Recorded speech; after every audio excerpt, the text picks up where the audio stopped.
Let's take a few minutes to review our unit on waves.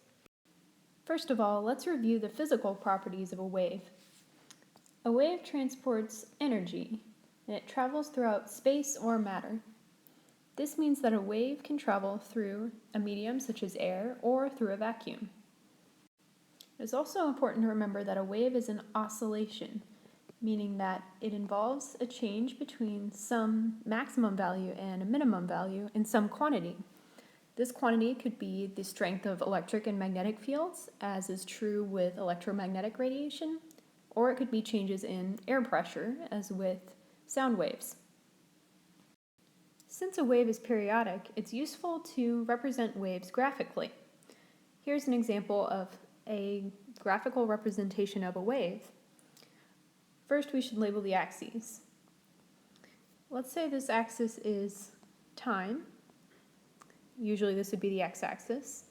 And let's say we're dealing with a sound wave, so this axis is pressure because sound waves involve changes in pressure. The value for pressure, where these two axes intersect, is the equilibrium pressure, or the ambient pressure of the air.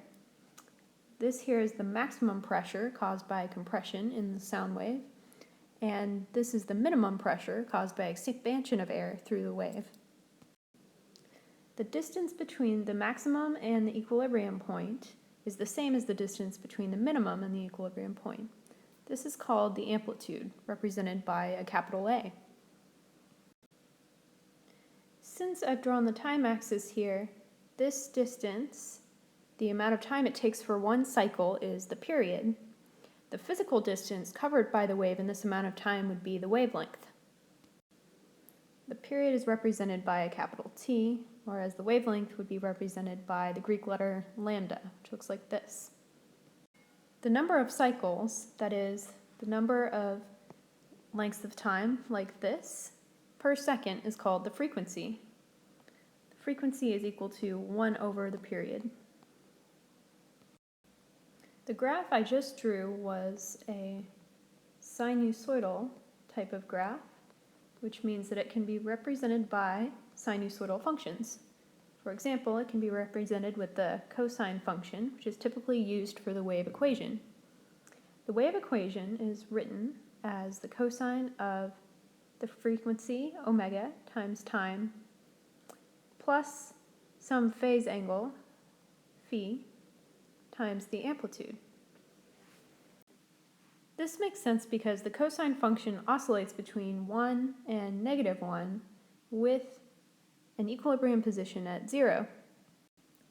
This makes it useful for modeling all sorts of periodic motion, for instance a wave, because we can scale this 1 and -1 by the amplitude, A, so that the maximum and minimum given by this function match the actual maximum and minimum we observe. This coefficient here represents the frequency, and it controls how many cycles occur per second, whereas this last variable, the phase angle, represents a shift in time. This occurs when the initial value for the wave is not the maximum. In the wave we drew on the previous slide, the maximum was not the original point. Instead, we had started at 0, so you would need to include some kind of a phase shift, phi. In the next unit, I'll be talking a bit more about waves, discussing how waves behave, for instance, reflection and refraction.